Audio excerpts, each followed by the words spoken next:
Quick, Go ahead. I'm sorry. I really have to pee, so we're gonna have to take a. Sure. I'm really sorry.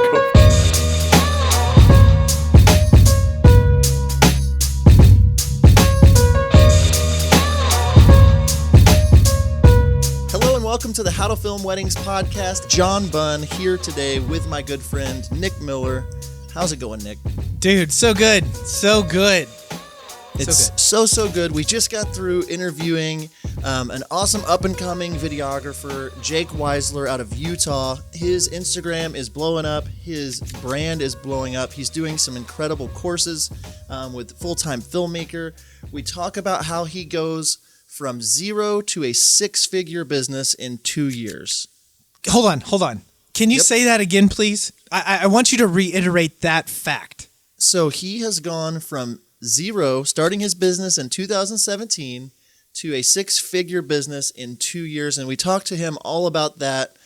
It's a great episode. We kind of dive into how he's done that, his course that's coming up, a lot of great things. So why don't we go ahead and jump into this episode with Jake Weisler.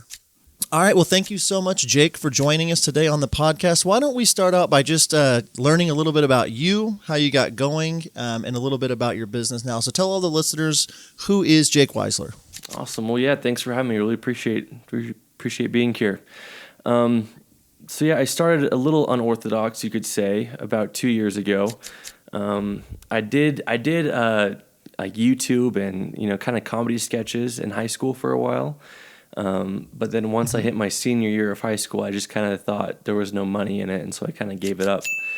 And then a few years later, a friend's sister of mine asked me to film her wedding.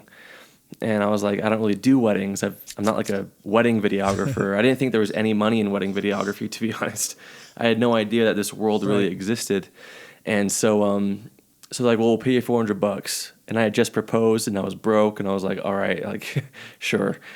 And so I filmed her wedding in January of 2017, so a little over 2 years. Okay. And I filmed it on a Canon T2i, a Nikkor 50 millimeter. It was like a $20 lens, and then this really crappy shoulder rig. And I'll send you a picture of my setup so you can like throw it on here. But That'd be awesome. So I filmed her wedding, and it was, it wasn't very good. I didn't know what I was doing. I did my best. It was but the thing is, when I was filming the wedding, I just kind of fell in love with what I was doing. The couple was awesome. The venue was awesome. I was the lowest vendor at the wedding, but I fell in love with capturing this wedding. I thought it was so fun. And the fact I made $400, awesome, which to me at the time was a huge deal. Sure. And so after filming the wedding, I edited it that week and delivered it to her, and they loved it. And I was like, man, I should make like an Instagram account. And so I made a Jake Weisler Films Instagram account and posted a few videos on it. And then once I posted my first video, I was like, okay, well, now what? Like, what happens now? Do people just like contact me? Like, I didn't know how to market myself. Right. I didn't know how to get more weddings. I just knew, wow, I love doing this, but I didn't know it was like a full-time job. I thought it was like a hobby that you could get, some cash for. So it was a really confusing time of life, and I was newly engaged, and so it was like a lot of pressure on me to provide for this wife of mine. And so at that same time, with no direction, I did what anyone does with no direction, and I went to college. I was like, you know what, I'm going to go to college, I guess, because apparently college will get you a job. I don't know. Yeah, of course. Yeah, so I went to college. I got 2 jobs to pay for college, and I was making next to nothing, just trying to make ends meet. And then a few of my friends were like, hey, film my proposal. And I was like, okay. So I filmed the proposal, and I talked one friend into filming her wedding for like $300, just because I was desperate. Mm-hmm. And that was even worse than the first one, in my opinion. I might have to cut that out. But and so once I filmed that, I was like, I had no idea how to keep going. My family didn't really believe in me. Like they wanted to, but here I was saying like I want to do videography, and they're looking at my videos and they're like, maybe find a new hobby, you know, because my videos were horrible. They were so crappy. So I don't blame anybody for like doubting me, because I doubted myself. And then that May, I had just got married, stressing about finances. I took a break from college because I was broke, I couldn't afford it. And I was on Facebook and I saw an ad for full-time filmmaker. And for those of you who know a full-time filmmaker, or those who don't, on Facebook, you'll be bombarded with all of his Parker Walbeck's ads about this crash course to videography. And it's so seductive and attractive. And I was like, man, that guy, he's doing what I want to do, and he's traveling the world. And so I signed up for his free 1 hour webinar, and I was hooked.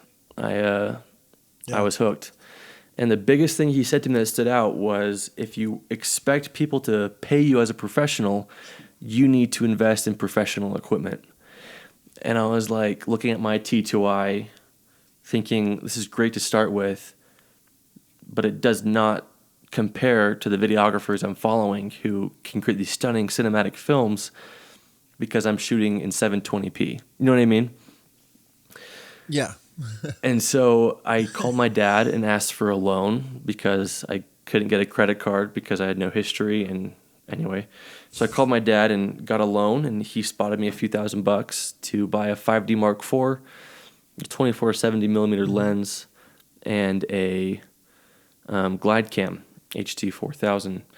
And that was it. Once I got that, things just kind of took off that summer. Yeah. A few of my friends whose proposal I had filmed said, hey, come do my wedding. And it turned out stunning. It was absolutely gorgeous. And that became my bread and butter. And so I would pitch that to everybody, and they would love it, and they'd hire me. And so that summer I filmed tons of weddings.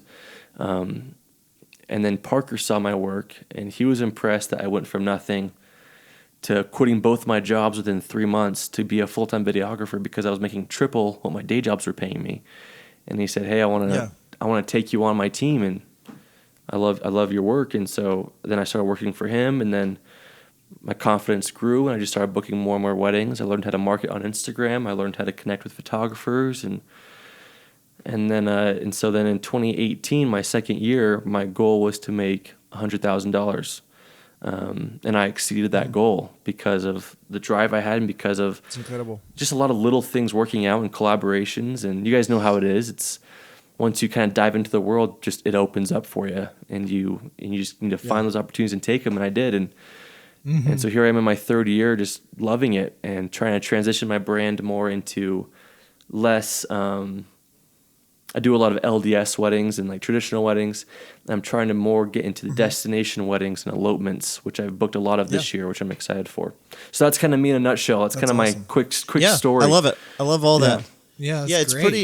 It's crazy to think, Nick. I mean, in 2017, that's when you said you got started. That seems like not long ago at all. Yeah. To us that we've been doing it for a little bit longer. Right. I mean, and so 2017 was like, wait, was that this year or last year? Oh, it was 2 years ago. And you can, in that amount of time, if you know what you're doing and you're investing in the right, courses, you're investing in the right gear, and you're getting better as an artist. Right. You can really make a lot of money in this industry while doing something that you love as an artist. So it's really cool to kind of hear that backstory. And I know that's encouraging to a lot of the listeners that are maybe a little bit newer or that have been doing it a while. Right. And so I asked you to be on the show because I was in a meeting a couple weeks ago, and someone was like, we were talking, and they're like, oh yeah, I follow White and Reverie and Jake Weisler, and I was like, who? And then I looked at your stuff, and I was like, wow, that's really good. I've never heard of this guy. Wow, he's got a pretty large following on Instagram. He's got he's doing. You can tell he's doing something right, and like.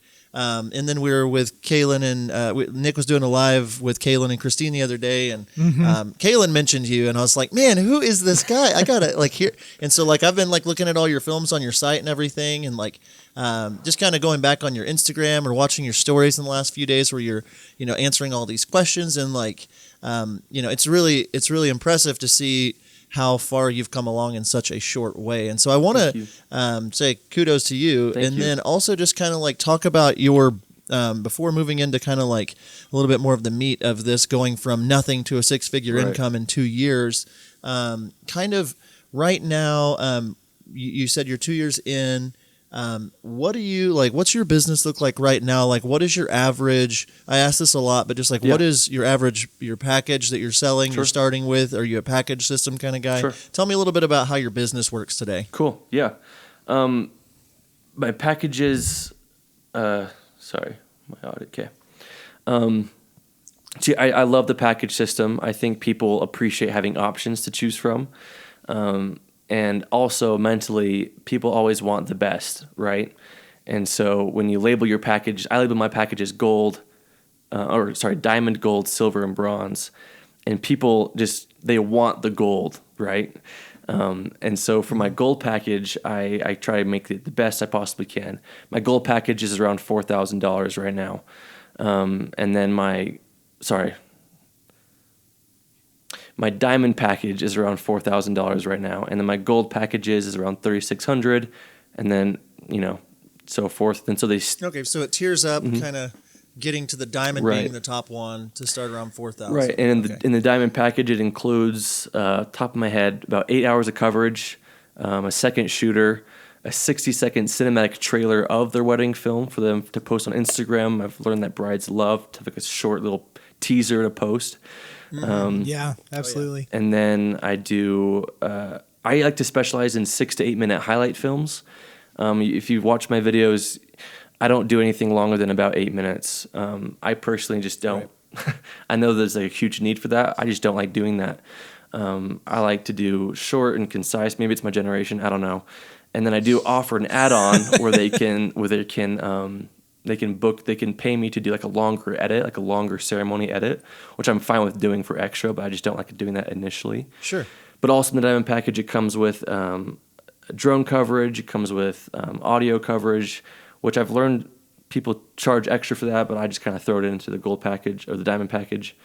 And then for the diamond package, my turnaround time is 6 weeks to receive their video. And with each tier, that gets longer by about 2 weeks. So that's kind of a rough idea. About how many did you shoot in your first full year, like your first year where you made 6 figures? How many weddings did you shoot to do that? Oh, when I made 6 figures, my prices were lower last year Right. when I made 6 figures. And I think my top package was about $2,800. And I was booking about 4 a month.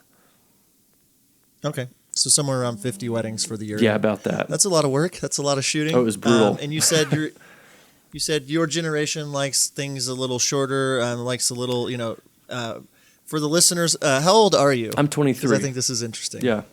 Okay, 23. I was thinking you were younger than that, so never mind. You're right in the. I look younger, I know.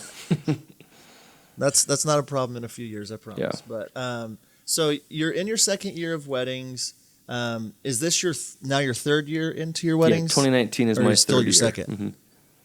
Okay. Third year. And so Cool. with those packages right now, how many are you trying to shoot this year? I'm trying to shoot one a month. Okay. So I'm That's cool. trying to work. And I'm you're trying to work a lot less and make more. 1 or 2 a month. Yeah. Yep. Yeah, and I That's think the that's dream. the natural cycle. Yeah, and Nick and I have talked about that a lot, just about, a lot of us start and get going and like, oh, we want to shoot everything, and then we start realizing, holy Right. moly, we've got like a backlog of 30 weddings to do. This Right. is no longer fun, and then raise our prices, and you get to this happy place. Right. You said you want to do a lot of destination Yeah. weddings. We've recently had Henry Martins on, just talking about how he's been to all these different countries and stuff. You're based where right now? I'm based in Salt Lake City, Utah. Okay, and so are most of your weddings there? Or are you starting to get new ones outside of Utah? Yeah, in 2018, most of my weddings were here in Utah, with a few in Arizona and California, and then like random things like in Ohio and Oregon. But this year, almost all my weddings are out of state, except for a few from people who are out of state coming to Utah for their destination wedding. Oh, that Cool. makes sense. Yeah, Okay. I That's learned cool. that so Utah's peak month for weddings is about April through August. That's the summer. That's when everyone's going, and the slow time is like September through March. But in Arizona, I've learned that's the peak season because of how nice the weather is. And so during the winter, I market myself to Arizona people. And so when everyone else is kind of slow in Utah, I'm in Arizona just about every weekend. Like last October and November, I was in Arizona every single weekend for a wedding, because that was their peak month, and I wanted to be there to capture their weddings. So I try to market and try to book myself where the peak season is. So this year I have a lot of Arizona, California destination weddings that I'm really excited about. Yeah. So as you get started here, and you've been doing this a couple years, and you said, the first thing that you did was take a loan from your dad and, get a 5D4 and, get these lenses and this camera equipment that's good. So what's kind of in your bag now as you've, been doing this for a couple years, and just kind of talk people through that. I know you also still rock a traditional glide cam rather than a gimbal. Yeah. So why don't you just kind of talk about your gear, and then maybe get into why you maybe prefer the glide cam over a gimbal. Sure, yeah. As well. Yeah, so I started with the 5D Mark IV and the glide cam and 2470, loved it. The reason I loved it is it shot 1080p at 60 frames, which for me, I just love that slow motion look. And then last September, I upgraded to the 1DX Mark II because I wanted 4K at 60, like really, really bad. And there's only a few cameras that do that. And after investing all my money into Canon glass, I was like, the 1DX is what I need.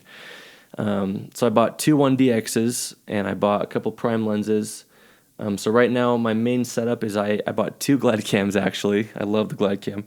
And so I have one 1DX on like a wide angle lens, and then one 1DX on a tight lens, so that I don't have to switch lenses. I can just grab different glide cams, or my second shooter can be on the wide, I can be on the tight, and we can just switch. The reason I love the glide cam, and I know it's a little outdated, that's kind of what the vibe I get from videographers. I love its versatility. I did just buy the Ronin S, and I am obsessed with it, and I want to use it more and more. But for me, I love how I can completely control the glide cam, get the shots I need, and also just like ergonomics. Like I like being able to throw it over my shoulder, or it's just super reliable for me. I don't need to charge it. I don't need to, and it takes a lot of practice to get the same shots that the Ronin S could do on its own, obviously. But I don't know, it's what I started with. It's what I kind of fell in love with. I'm super good at using it. But I do notice that, like, comparing my shots to some other videographers who do use the Ronin S or gimbals, I can't achieve some of the smooth shots they do, like push-ins and so forth. And so I bought the Ronin S that I've been using more and more, and I love it just as much, but for me, they're just different tools for different situations. Sure. Absolutely. Does that answer your question? Was that okay? Yeah. No, that was good. So, no, never mind. John, you go. Well, I was gonna say, I'm looking at your screen. I see your two glide cams sitting in the background there. I just upgraded to the Ronin S, and I think that what it really comes down to is gear that you're comfortable with, right. And you learned on that, and now you're experiencing or experimenting and growing and saying, hey, I might want to do the Ronin S, but this is what I know and this is what I've learned on. Right. You don't just everything that we do in our business and with our shooting, I always recommend, a small amount of practice with it at a few weddings until you get, used to it, whether that be a new piece of glass or a new microphone or new light system or whatever.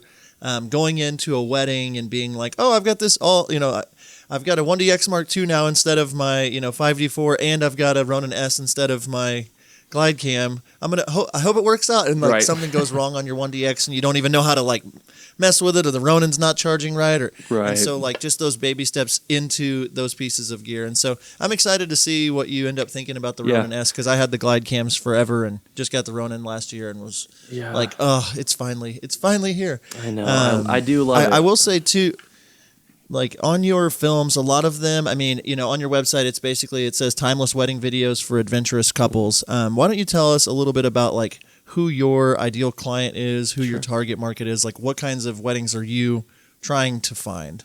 Yeah, great question. So last year I overworked myself, and I did a lot of weddings, cheap weddings, or not cheap weddings, a lot of lower budget lower budget weddings, and I found myself getting in this rut of doing the exact same thing, showing up, getting the shots, leaving, editing the same way. And then I would film these luxurious destination weddings, years in the planning, tons of money, tons of guests, tons of emotion, and people just truly there for the wedding. And I was like, I could do this forever. And so I raised my prices because last year I lost a few clients because of how low my prices were. A few people reached out to me and asked me for my prices, and I said, here's my packages at $2,800 for what they were wanting. And they said, sorry, we just don't trust that. That's huge. That's a huge point. Yeah. It in their minds are like comparing you to someone who charges $6,000, even though it might be the same looking product. Right. They feel like they're going the cheap route and getting a cheap product. You know what I mean? And so that really bothered me. And so I doubled my prices and said, you know what? I'm going to turn away everybody else without this budget. And so for now, this year, I'm trying to market to luxurious destination weddings with high budgets who want to fly me in and cover all the travel expenses and pay a great price because they know that I'll deliver an awesome video. And that also makes me have to push myself to create that video and put more into my productions. Because last year I feel like I got good at my routine. And then towards the end of the year, I was like, I need to push myself and do new things. So I got the Ronin S. I bought a drone. Like I want to be worth the $4,000 that I'm charging. And so I'm trying to attract a clientele that shows that video is worth $4,000. And then I'm also trying to get into elopements, which I feel like are a lot harder because there's either no money or a lot of money, and there's no in between. But maybe I'm wrong. Yeah. I don't know.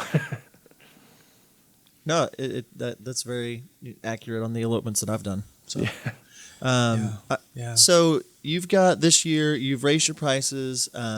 You're continually getting better at what you're doing. You're adding new pieces of gear, and this is the kind of thing that we're talking to people about all the time. Right. That maybe will direct message me or Nick and be like, "Hey, how'd you charge $8,000 for that wedding?" And it's like, well, we've taken the time to slowly build a brand at the same time as getting better at our craft. Right. Nick, you wanted to say something? Yeah. So I'm gonna shift things a little bit, but continue kind of on this topic.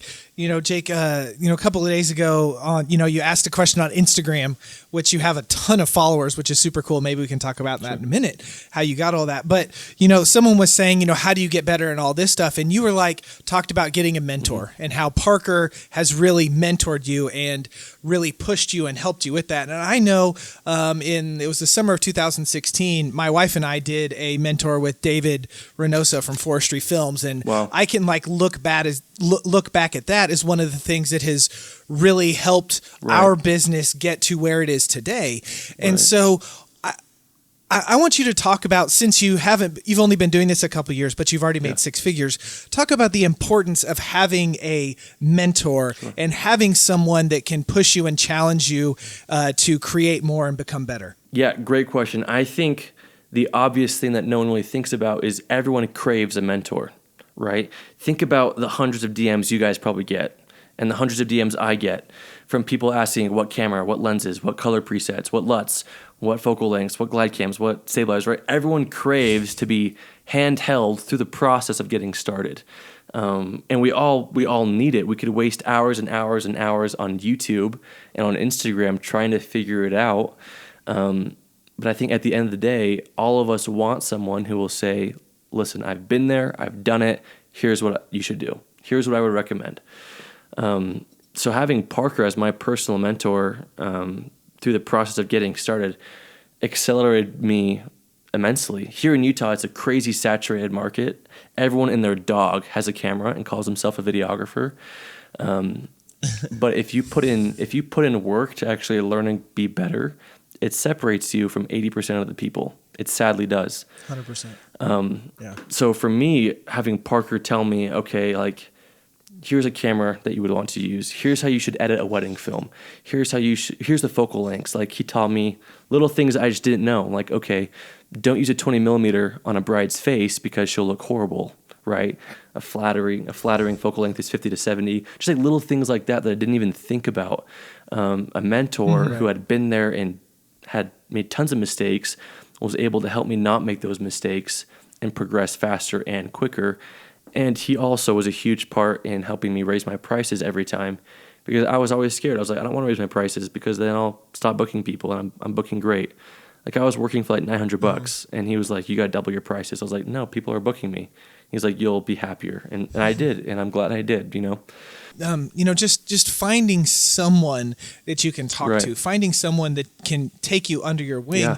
And I know that now it's almost like that kind of stuff is way more accessible than it was. Mm-hmm. I know whenever John started, 20 years ago, whatever that was, Bro. I'm just Not kidding. I'm 100. older than you.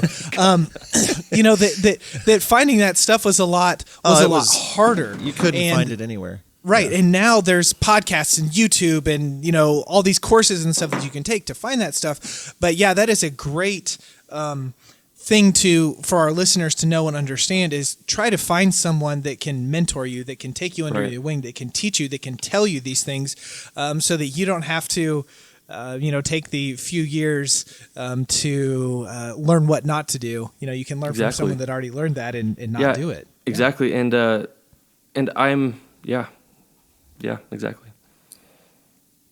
I think for me, like with this topic, I think the main topic for today for me is just like showing the listeners kind of what the game plan is to go from a hobby to doing this where you're making money and booking to actually making a good amount of money and being able to enjoy Sure. the craft that you love. So if you were giving advice to somebody whose first wedding season, starts in the middle of May, next couple of weeks, what advice would you give them on getting to a place where you're at, say by 2 years from now? Yeah. Number one piece of advice that I received that I'll give a million times is invest in yourself. If you want people to invest in you, you have to invest in yourself.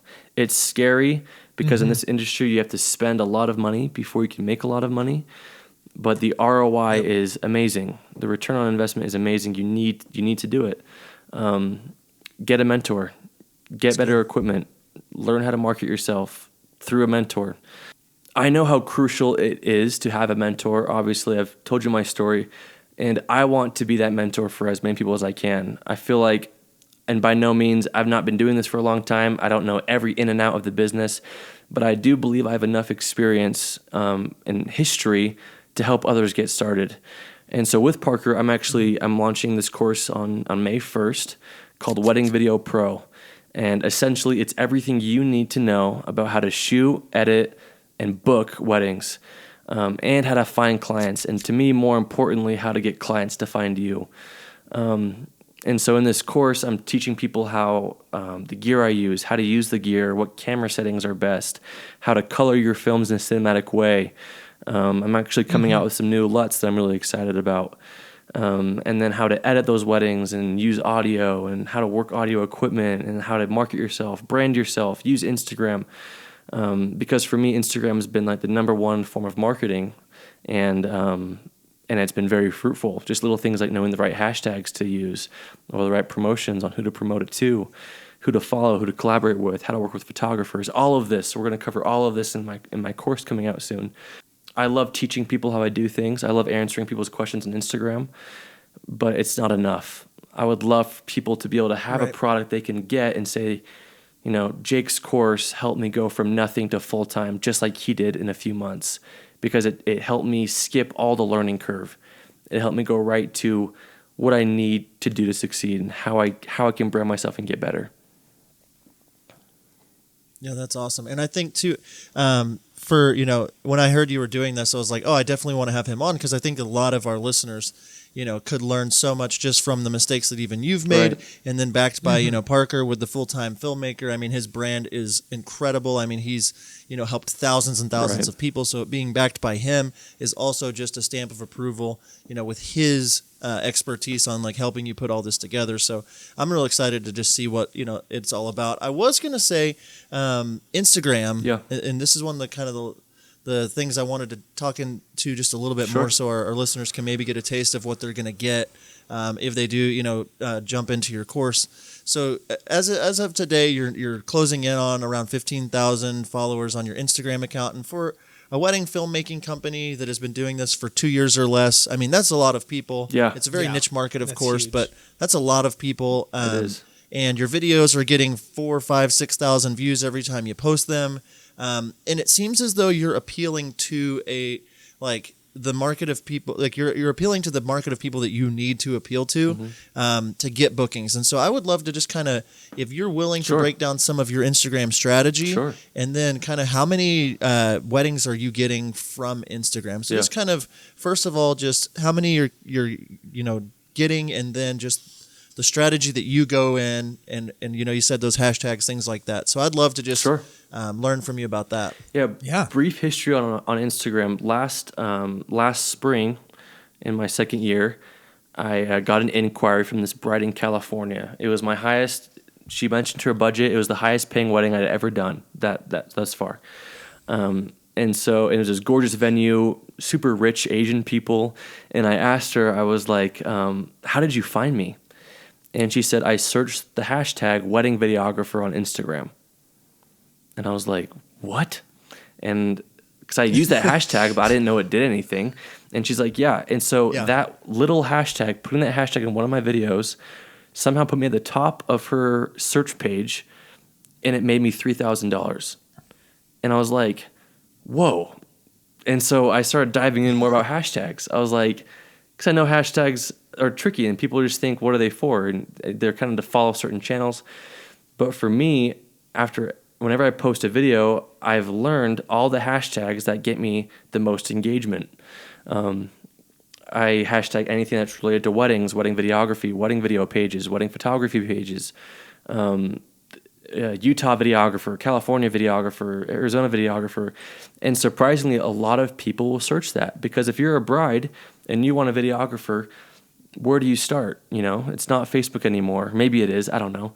But for me, all my brides were on Instagram. They were looking at all these influencers, and they want the best wedding, FOMO, and so they searched the hashtags and they found me. And so one of my main things that I've actually used to find brides is hashtags.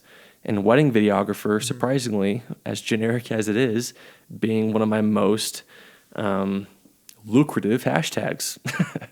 And now you know my secret. But so hashtags is a big part of it. But another reason I use hashtags is because of engagement on my posts. The more comments that are quickly coming in at one time, the more Instagram's algorithms will push it to their people's explore feed who have common interests. So when people comment on my videos, I like to respond right away and say, "Hey, thanks so much," or "Hey, thank you, I appreciate your comment," or whatever, because Instagram's saying, "Well, tons of comments are coming in." And so they're throwing it at people, saying, "Hey, keep this trend going." And brides, when they visit my page and they look at my videos and they see, well, 100 comments, 10,000 views, this guy is like, he's wanted. Like, people want this guy, and people love his work. I love his work, so I want him. It's like this, it's kind of this mental smoke and mirrors thing, if you will. So commenting as well. For me, it doesn't matter how much hashtags you use or how many promotions you do. If your content sucks, people don't care. Yeah, that was going to be my next point. It's just kind of how you go about, is it all eye candy? Are you trying, what are you thinking about when you're putting together an Instagram teaser? Yeah. Which ones to you get the most interaction? Yeah, I try to post the most cinematic and sexy 60 seconds of my videos. I try to post once or twice a week. And for me, my following has come from that, just posting quality content consistently. You can post crappy content every day, people will unfollow you. You can post great content once every 4 months, people will unfollow you. But if you post quality content consistently, people would love to follow you and engage. So yeah, when I look at my videos, I try to pick the most attractive 60 seconds, usually the bridal shoots at sunset or whatever, or at the ceremony peak, and I usually try to post those onto my Instagram and tag every vendor involved, and they love to get involved and repost my work. And when they repost my work, because they were involved, people reach out to me and want to book me. And so I'd say about 80% of my bookings come from Instagram, and the other 20% just come from referrals. Yeah, that's cool. Another one thing, when I was talking with Christy from White and Reverie one time, she was like, now in today's world, people have the attention span of a thumb. Exactly. Right, just flipping up on Instagram. And so whenever you make this stuff on Instagram, that's why, I'm a believer in the stuff that I put on there. I always want to start with something interesting. Right. A lot of people like to start with drone shots or locations, unless the drone shot is just like in an amazing place, like start with something interesting, that amazing backlit sun flare, couple shot or whatever, so that it will make people stop and go, wow. So they will watch it. And that is a quick thing, to get people to stop, is to have stuff that makes people want to watch. And White and Reverie to me. Go ahead. No, you go ahead. You go ahead. White and Reverie to me is a huge example of this. Is if you look at their feed on Instagram, their brand is so consistent. It's so attractive. It all matches, and it's every thumbnail you want to click on it because you're so curious what gorgeous wedding that is. Yeah, and what I was going to add to it is, like, a lot of us, I think we all watch each other's films and, like, we're, critiquing each other, and just I always try to reverse engineer, like, okay, if I'm an engaged female, what is going to get me to stop my scrolling to watch this film? And so, like, we're talking about, like, starting with the backlit, perfect shots, and, and it's like in this FOMO world, kind of this whole Instagram smoke and mirrors thing. Like, you have to be willing to, think about what is it going to stop a bride to get them interested, not because, and we have this argument about vertical videos or not, and what it comes down to is, like, what is going to grab a bride's attention to click over to your profile, to click over to your website. Amen. I mean, that's kind of, or are they going to now just, you have it in your profile to send me a DM if you're interested in booking, or, like, we need to make it as easy as possible in this ever increasing, attention grabbing society to get their attention. Like, I went to your Instagram and it's like, oh, this is so well thought out. And so, like, you click the button and it's like, oh my goodness, this is definitely in Oregon on the coast. This is definitely this beautiful. And it's like, wow, this guy, who is this guy? That's what I was thinking when I went to your profile, and I hadn't seen you or heard of you until a few weeks back. And it's like, by you having posted quality content for months and months at a time, when I do stumble upon you or your name or your work, you get a follow and a fan, because you've put in that work. And I don't want to, when talking about going from a 0 to 6-figure income kind of business, I don't want to, I don't want our listeners to think like, oh yeah, I just have to, like, post on Instagram and use the hashtag wedding videography and all is good. Like, your work, like you said, can't suck, and it does take a lot of hard work. So I would love for you to kind of talk real fast before we get kind of near the end of this, just about how much work has gone into getting you, what does your life look like when it comes to, like, your work, getting you to this position in your company? Yeah.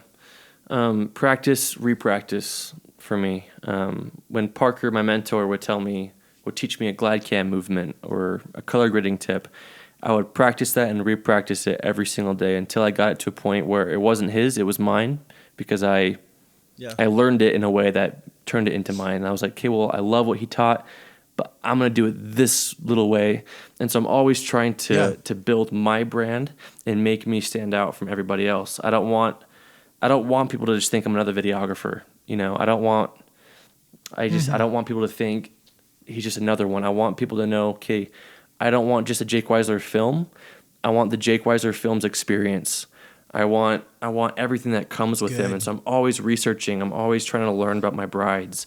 I'm always asking them questions after the wedding, and I try to be friends with them because I want the booking process and the video to be the highlight of the wedding, which I know it won't be because obviously the marriage is, but I want it to be so memorable that they are addicted to sharing my work. And so a day in the life of me is I'm on my computer, I'm editing, I'm branding myself on Instagram, I'm reaching out to my followers and trying to be engaging.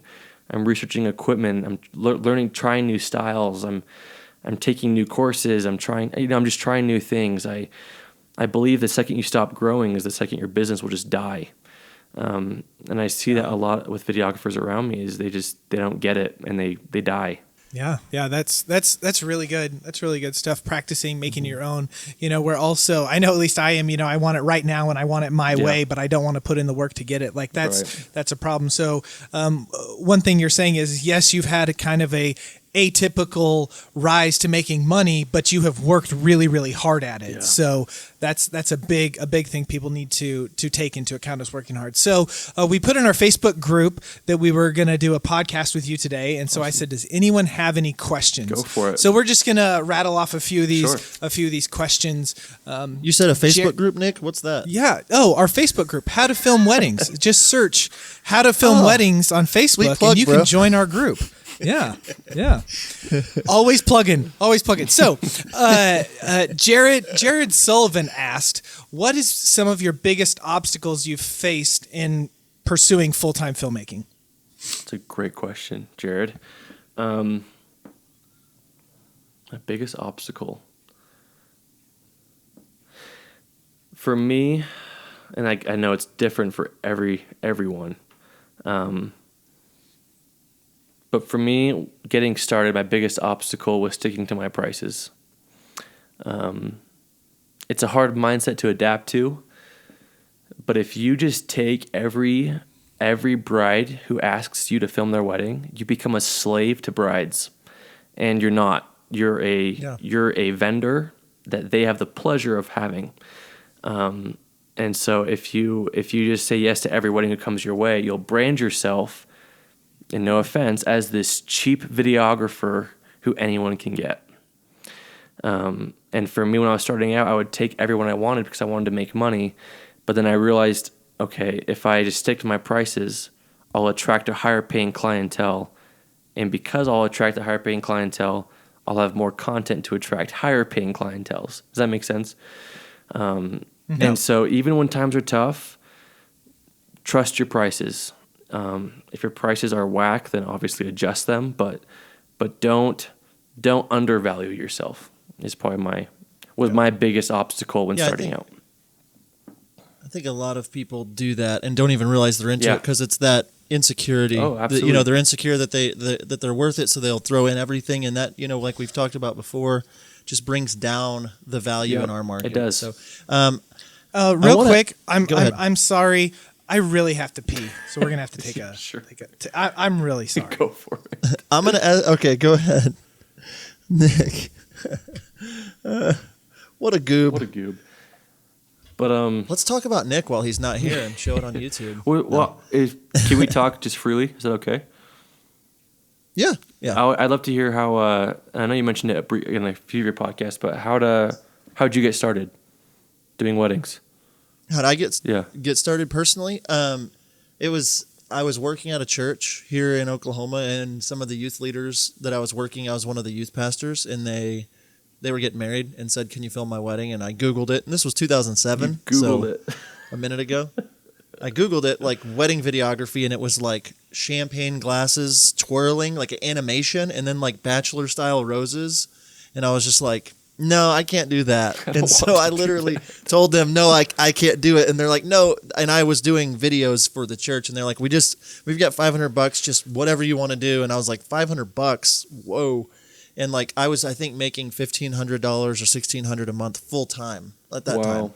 And so like $500 for a weekend was just like, I was newly married and was like, I could use the money. So yeah, it was like, and then it just kind of snowballed from there.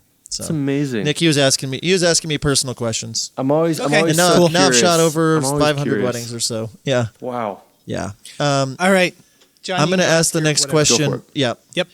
I don't remember how we ended that because Nick I wasn't paying attention. I think it ended on a good note. All right, so another question from our Instagram. If you don't follow us there, just at How to Film Weddings, again, with the plugs. Sorry, I always have to do that. Lucy Cameron Films asks, advice for younger videographers, how do you gain respect? It's a great question. People don't care. Yeah, people really don't care about your age, I'll be honest. They care about your work and what you can do.